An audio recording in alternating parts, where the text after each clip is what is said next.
Morphic theorem आपका AN summation AN क्या है, दो सीरीज है। इसका पहला पॉइंट बोल रहा है कि summation n equal to 0 to infinity AN converges yes absolutely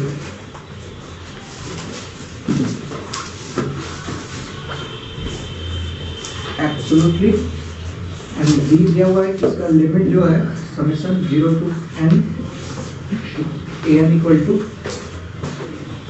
AN A इसका लिमिट है और B का भी लिमिट है n equal to 0 to infinity आपका Bn इक्वल टू B है।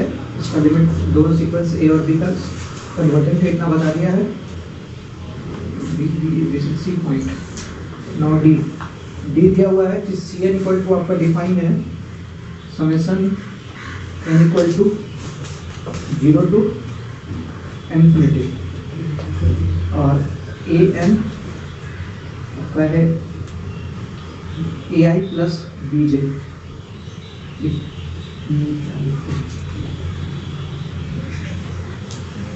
समेशन है आपका I plus J equal to N AI BJ Cn। Then आपको प्रूव करना है summation n equal to 0 to infinity Cn equal to AB। बहुत important है, कई बार आया हुआ थ्योरम है, ठीक है। इतना सारा पहले दिया हुआ है कि सीक्वेंस ए क्या है, एब्सोल्युटली कन्वर्जेंट। एब्सोल्युटली कन्वर्जेंट मतलब उसका मॉडुलस वाला सीरीज भी आपका क्या होना चाहिए, कन्वर्जेंट होना चाहिए। बी आपका क्या बोल रहा है, बी नंबर पॉइंट में बोल रहा है कि जो सीक्वेंस ए है कन्वर्जेंट है तो उसकी लिमिट क्या है आपका कैपिटल ए, और जो बी एन सीक्वेंस कन्वर्जेंट है तो उसकी लिमिट कैपिटल बी। और इसको सी एन इक्वल टू ऐसा डिफाइन है, इसको कॉसी प्रोडक्ट बोलते हैं। इसको पहले भी बताया हूँ मैं आपको अलजेब्रा में भी, i plus j equal to n a i b j multiplication करने के लिए प्रोडक्ट बताया था ना।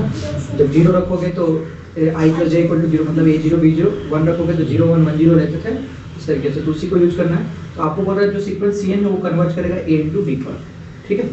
ऐसा इतना सारा कुछ दिया हुआ है। तो सबसे पहले कुछ चीज ले लेते हैं, डिफाइन रिटर्न नहीं करना। सबसे पहले सीक्वेंस का ये जो है लोगों का पार्शियल सम ले लेते हैं, ठीक है। लेट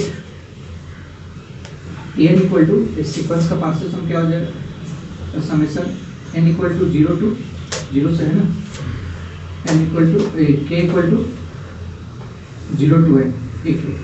ये पार्शियल सम हो गया n टर्म का, n पद ले गया। bn equal to summation k equal to 0 to n bk and cn equal to आपका summation k equal to 0 to n ck।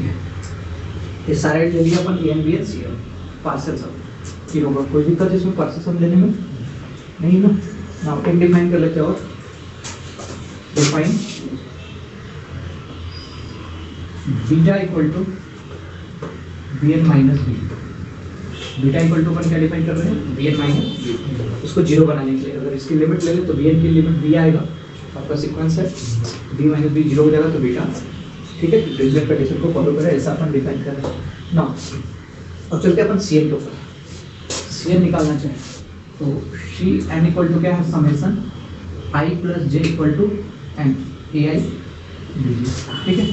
Then आपका c0 निकलेगा कितना आ जाएगा, summation i plus j equal to 0 ai bj this equal to a0 b0। c1 निकालना चाहे तो अपन को क्या मिल जाएगा, summation i plus j equal to 1 ai bj equal to a0 b1 plus a1 b0। c2 equal to summation i plus j equal to 2 ai bj equal to a0 b2 plus a1 b1 plus a2 bj।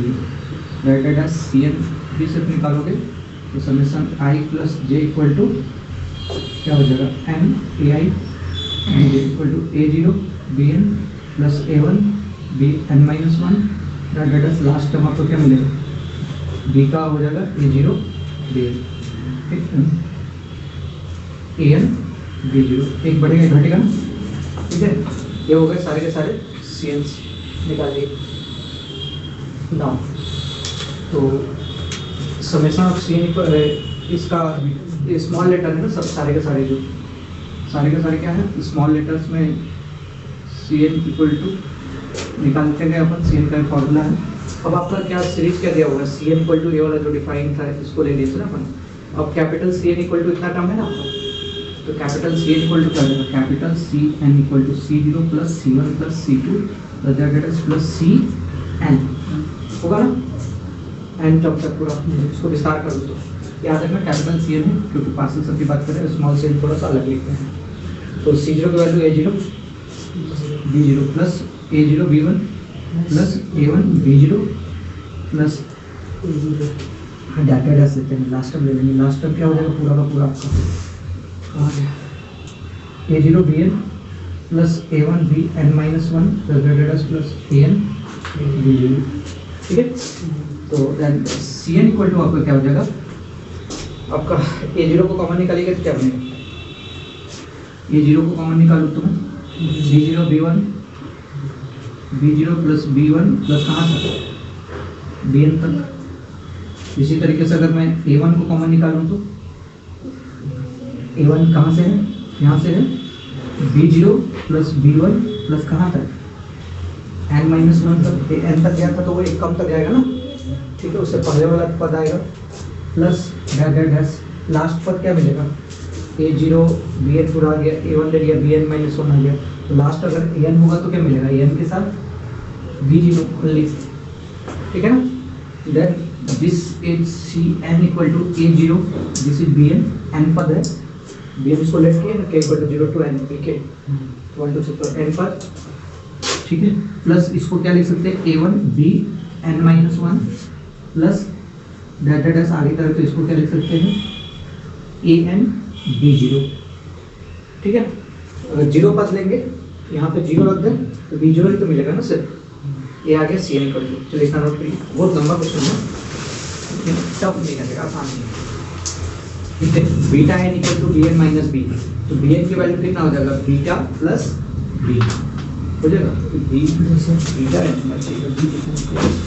Beta N beta N define करेंगे।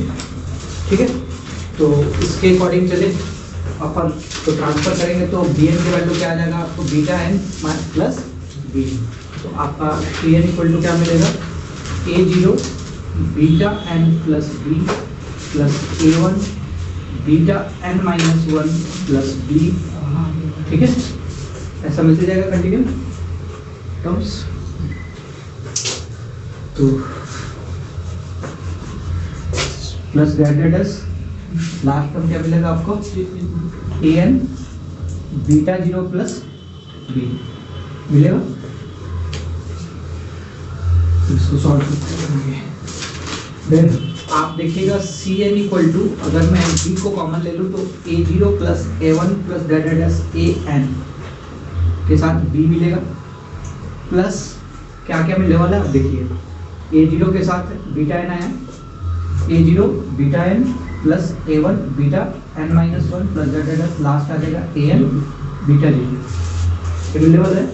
ठीक है, तो this is C N equal to this is A N B plus A zero beta N plus A one beta N minus one plus data dash plus A N beta zero, ये terms मिल गए।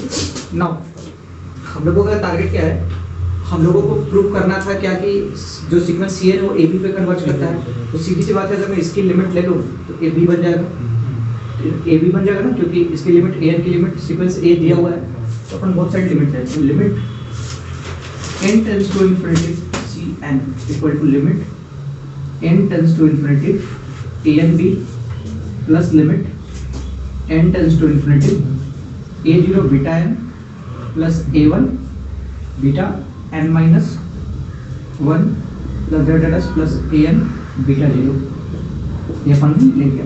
ठीक है, now A become A B plus इसको मान लेते हैं gamma, limit n tends to infinity gamma N, ये हो गए limit n tends to infinity C N equal to, इसको मान लेते हैं फर्स्ट। ठीक है, वेयर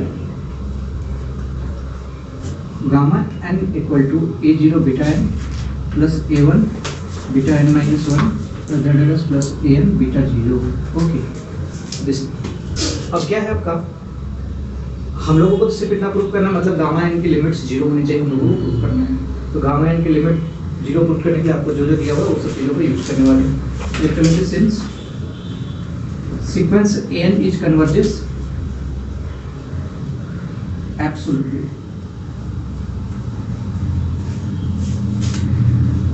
ठीक है, दिया हुआ है, देन आप इसकी लिमिट अल्फा इक्वल टू कर लीजिए summation n equal to 0 to k equal to 0 to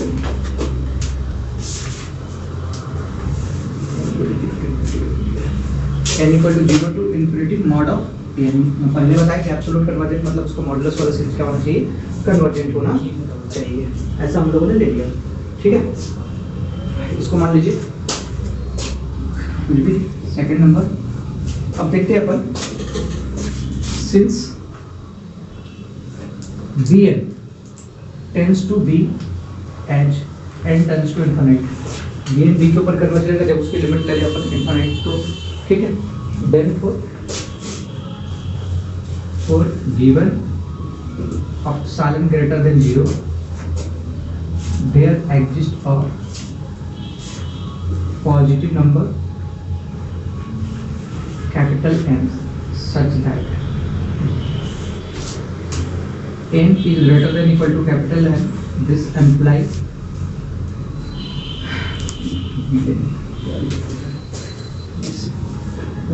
mod of छोड़ दिया ये यहाँ पे imply beta N tends to 0 as N tends to infinity, ये नहीं होगा ना, क्योंकि बीटा एन को डिफाइन किए थे bn माइनस बी, अगर ये बी की ओर टेंस करेगा दैट मींस कि आपका b माइनस बी 0 हो जाएगा, तो beta N tends to 0 as N tends to infinity, ठीक है। दिस इम्प्लाई कॉसी प्रोडक्ट से क्या हो जाएगा, beta N is less than epsilon, इसको मान लेते हैं थर्ड नंबर। समझ में आया क्या किया अपन? आपका bn की लिमिट भी दिया हुआ है शुरू में सीक्वेंस में ही, उसको ले लिए as n tends to infinity. अब हम लोग बीटा n जो डिफाइन किए थे bn माइनस b किए थे, तो अगर bn की वैल्यू b हो जाए तो b माइनस b 0 हो जाएगा, तो दैट मींस कि बीटा n टेंड्स करेगा 0 की ओर जब n टेंड्स करेगा इनफिनिटी की ओर। तो कॉसी डेफिनेशन बोलता है कि अगर कन्वर्जेंट सीक्वेंस है तो क्या होंगे, एप्सिलॉन से छोटे होते हैं, तो उसी के लिए लिखा हूं for given epsilon greater than 0 there is a positive number capital N such that small n is greater than equal to capital N, this is any होगा, small n होगा, mod of beta n is less than epsilon, ऐसा अपन ने ले लिया। अब हम लोगों को गामा की ओर चलते हैं, जो गामा mod of गामा ले लेते हैं, mod of gamma n equal to gamma की वैल्यू जो है आपका a0 beta n plus a1 beta n minus 1 plus that is plus last term आपको मिलेगा an बीटा 0, इसको रीराइट की पीछे से an beta 0 plus an minus 1 beta 1, ठीक है, plus an minus 2 beta 2 plus that is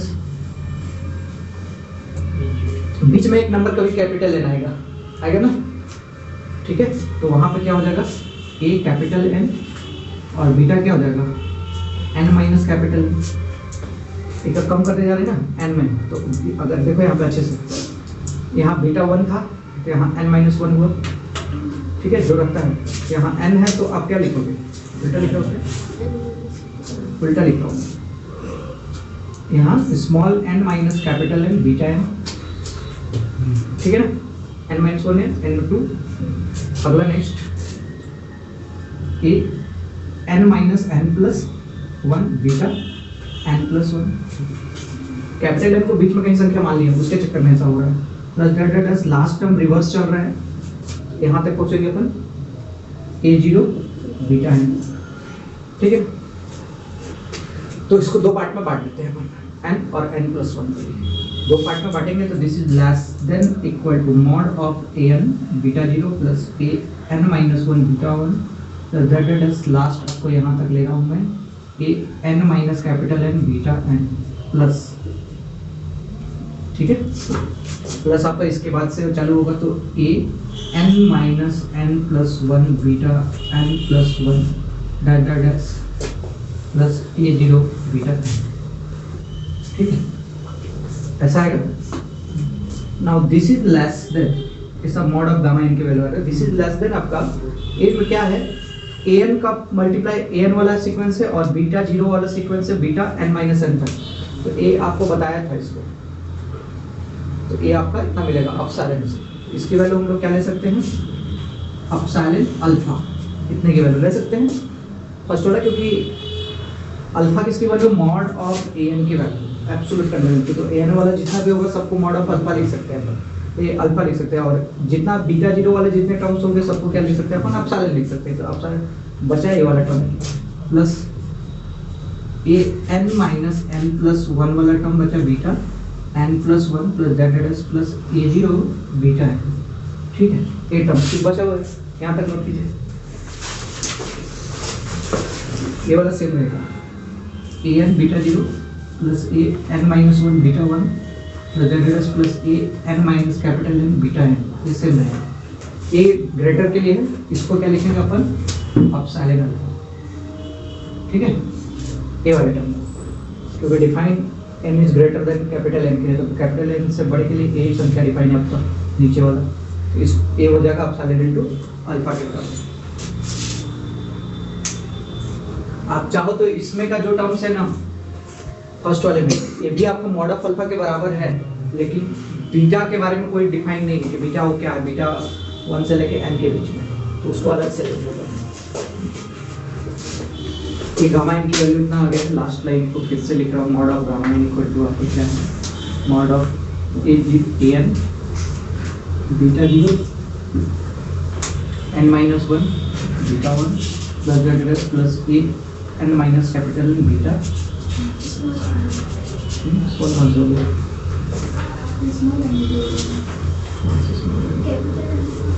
capital N था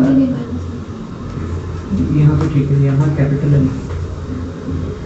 N होगा, कैपिटल एन यहाँ पर भी कैपिटल एन लिखना, ठीक है। दिस प्लस अपसाइलन अल्फा, इसका सुप्रीमम वैल्यू अगर ले लिया था, supremum of mod of gamma N, तो सुप्रीमम वैल्यू क्या आएगा, दिस इज लेस देन, है ना, लेस देन आपको क्या मिलेगा, अपसाइलन अल्फा। सुप्रीमम वैल्यू तो यही होगा ना, मैक्सिमम वैल्यू, क्योंकि दो टर्म में बांटे अपन, तो मैक्सिमम ए वाली वैल्यू थे, क्योंकि ए वाले तो लोअर वैल्यू थे ना आपको, ठीक है। तो अब इसकी लिमिट्स ले लें, limit n tends to infinity supremum of gamma of alpha equal to 0। क्योंकि आप साइलेंट टेंस टू इनफाइनाइट, मतलब आप साइलेंट ऑलरेडी बहुत नेग्लिजिबल 0 पूरा होता है, तो उसके इनफाइनाइट तक टेंस करोगे तो 0 ही मिलेगा। तो सुप्रीमम वैल्यू 0 है, दैट मींस कि पूरा गामा n क्या मिलेगा आपको, 0 मिलेगा। मॉडुलस हो रहा है ना, this is the limit n tends to infinity gamma n equal to 0। ये प्रूव करना है बाय फर्स्ट, आपको इसकी वैल्यू 0 हो गई तो आपको क्या मिल जाएगा, limit n tends to infinity cn equal to ab, hence summation cn equal to ab को प्रूव करना था, ठीक है। जल्दी लिखो, भावेल है मार्टिन। एक क्वेश्चन है आया हुआ 2018 या 19 में,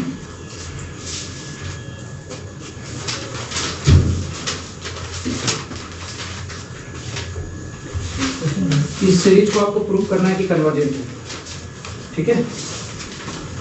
इस सीरीज में आपको इसको कन्वर्जेंट प्रूव करना है। देखो कैसे करोगे, ये आपका टोटल सीक्वेंस है, इस सीक्वेंस को आपको कन्वर्जेंट प्रूव करना है, तो अपन कुछ इस तरीके से सिलेक्ट करें, ले a n equal to 1/5 to the power n minus 1, ठीक है। n इक्वल टू 1 रखूंगा मैं, n इक्वल टू 1 2 डाटा के लिए 1 रखूंगा मैं, तो 1 माइनस 1 0 फर्स्ट टर्म, 2 रखूंगा तो 2 माइनस 1 माइनस 1 1/5, 3 रखूंगा तो 3 माइनस 2 स्क्वायर 1/5 का स्क्वायर डाटा डैश, और bn डिफाइन कर रहा हूं मैं आपको 1/2n माइनस 1, ठीक है। दोनों n इक्वल टू 1 के लिए सही चलो, यहाँ 2 माइनस 1 1 ही रहेगा, 2 रखूंगा 2 2 जा 4 माइनस 1 सही, ठीक है।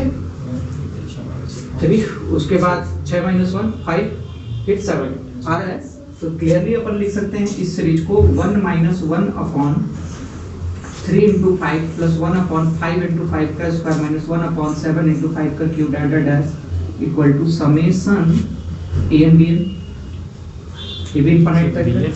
हाँ ये बी एन आ तो रहा था अभी, पुट करके दिखाया भी, n इक्वल टू 1 रखेगा 0 आ जाएगा, ए 0 बोल रहा हूँ 1 आ जाएगा, 2 रखेगा 2 माइनस 1 3 आएगा, तो दोनों का इनटू ही तो है ना, ठीक है। तो अब हम लोगों को ए एन बी एन दो सीरीज है, उसको कन्वर्जेंट प्रूव करने के लिए हम लोग 3-4 चीज़ों में पड़े हुए हैं, या तो डिरिचलेट से करे, या फिर लाइबनिज थोड़ा सा अटपटा है, या फिर आबेल से करे, या फिर मार्टिन से करे। मार्टिन बहुत बड़ा है तो उसको मार्टिन अप्लाई करना, सिर्फ डिरिचलेट अप्लाई करो या आबेल अप्लाई करो, आसानी से बनेगा, ठीक है। तो डिरिचलेट के लिए कंडीशन क्या है? पार्शियल सम बाउंडेड होना चाहिए पहले सीरीज का। इसका पार्शियल सम बाउंडेड है क्या? ये भी इनफाइनाइट सीरीज है ना, रखते जाएंगे पार्शियल सम इसका बाउंडेड प्रूफ कर सकते हैं। कन्वर्जेंट होगा तो उसका पार्शियल सम बाउंडेड हो जाएगा ऑटोमेटिक। इसकी लिमिट 0 आएगी, n टेंड्स टू इनफाइनाइट रख देंगे 1/∞ 0 मिल जाएगा, तो डिरिचलेट टेस्ट को सेटिस्फाइड कर देगा। या फिर आबेल से अगर बनाना चाहे तो आबेल का पहला पॉइंट क्या बोलता है? आबेल का पहला पॉइंट बोलता है कि सीक्वेंस जो ए है वो कन्वर्जेंट होना चाहिए, कन्वर्जेंट इसको प्रूव करने का चेक करेंगे। दूसरा पॉइंट क्या बोलता है कि सीक्वेंस जो बी है वो मोनोटोनिक होना चाहिए और बाउंडेड होना चाहिए, मोनोटोनिक इंक्रीजिंग या डिक्रीजिंग कुछ भी हो चलेगा, और साथ में बाउंडेड होना चाहिए, मतलब इसकी लिमिट्स होनी चाहिए, ठीक है। तो किससे करना चाहते हैं आप लोग बताइए? डिरिचलेट से करना चाहते हैं।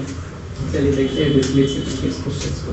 तो सबसे पहले एन के बारे में बात करें तो एन में एक्चुअल में मैं -1 टू द पावर 5, क्योंकि माइनस अल्टरनेट प्लस माइनस चल रहा है ना, ठीक है। अब डिरिचलेट लगाना मुश्किल पड़ जाएगा। डिरिचलेट का जो पहला सीरीज बोलता है क्या होना चाहिए, वो पार्शियल सम बाउंडेड होना चाहिए। तो पॉजिटिव टर्म्स के नॉन नेगेटिव टर्म्स के लिए होता है, नॉन नेगेटिव टर्म्स के लिए होता है, तो फिर वो दिक्कत करेगा। नॉन नेगेटिव टर्म्स भी आएंगे ना इसमें। आबेल का फर्स्ट पॉइंट बोलता है क्या? एब्सोल्यूट कन्वर्जेंट होना चाहिए, बोला है ना, देखो ना, आबेल का एक फर्स्ट पॉइंट बोला है कि एब्सोल्यूट कन्वर्जेंट होना चाहिए, होना चाहिए कि नहीं होना चाहिए, नहीं दिया, वो कन्वर्जेंट होना चाहिए, कन्वर्जेंट, ओके नो इशू। देखो ए आपका एन इक्वल टू क्या है, समेशन एन की बात करूं तो मैं आपका अल्टरनेट देखते जाऊंगा। तो first term n equal to 0 में 1 मिलेगा, ठीक है। सेकंड टर्म आपका 2 माइनस 1 कितना हो जाएगा 1 प्लस माइनस 1/5, फिर प्लस 1/5 का स्क्वायर माइनस 1/5 का क्यूब दैट इज। अगर मैं इसका मॉडुलस ले लूं, this imply summation mod of an, this is 1 plus 1/5 plus 1/5 का स्क्वायर प्लस 1/5 का क्यूब दैट इज, ठीक है। तो यहाँ पे आप करोगे जो गुणोत्तर श्रेणी है इनफाइनाइट तक है, तो क्लियरली यहाँ पे क्या मिलेगा, हियर r इक्वल टू 1/5 के पावर के ऊपर बढ़ा ना, 1/5 इज क्या है, लेस देन 1 है। तो कोई भी गुणोत्तर श्रेणी जो कि अनंत पदों की गुणोत्तर श्रेणी होती है जिसमें r का मान लेस देन 1 होता है वो कन्वर्जेंट होता है, ठीक है। तो क्या लिखोगे, जो बोला वही लिखना है कि कोई भी गुणोत्तर श्रेणी जिसमें r का मान, कोई भी अनंत पदों के गुणोत्तर श्रेणी, ठीक है, जिसमें r का मान लेस देन 1 हो वो कन्वर्जेंट होगा। हिंदी में अपना प्रॉपर लिख लेना, ठीक है, ऐसा। तो ये आपको मिल गया, हेंस आपको क्या हो जाएगा, जो समेशन मॉड ऑफ an है इज कन्वर्जेंट, ठीक है। Summation mod of an convergent है। तो अभी एक थ्योरम है कि कोई भी एब्सोल्यूट कन्वर्जेंट सीरीज है वो क्या होता है, कन्वर्जेंट होता है। मतलब एब्सोल्यूट कन्वर्जेंट मतलब मॉडुलस वाला टर्म उसका कन्वर्जेंट है, तो सिंपल सीरीज भी क्या करेगा, कन्वर्ज करेगा। तो दिस इंप्लाई यहां से आपको क्या मिल जाएगा, समेशन an इज कन्वर्जेंट, ठीक है। समेशन an कन्वर्जेंट हो गया बहुत आसानी से इस तरीके से। अब अगर डिरिचलेट में जाना चाहे यहाँ से तो इसका पार्शियल सम बाउंडेड हो जाएगा, क्योंकि हम लोग जानते हैं कि कोई भी कन्वर्जेंट सीरीज है उसका पार्शियल सम बाउंडेड होगा। तो डिरिचलेट में चले जाते हैं अपन यहाँ से, ठीक है। तो ए लाइन क्या इंप्लाई करेगा, हेंस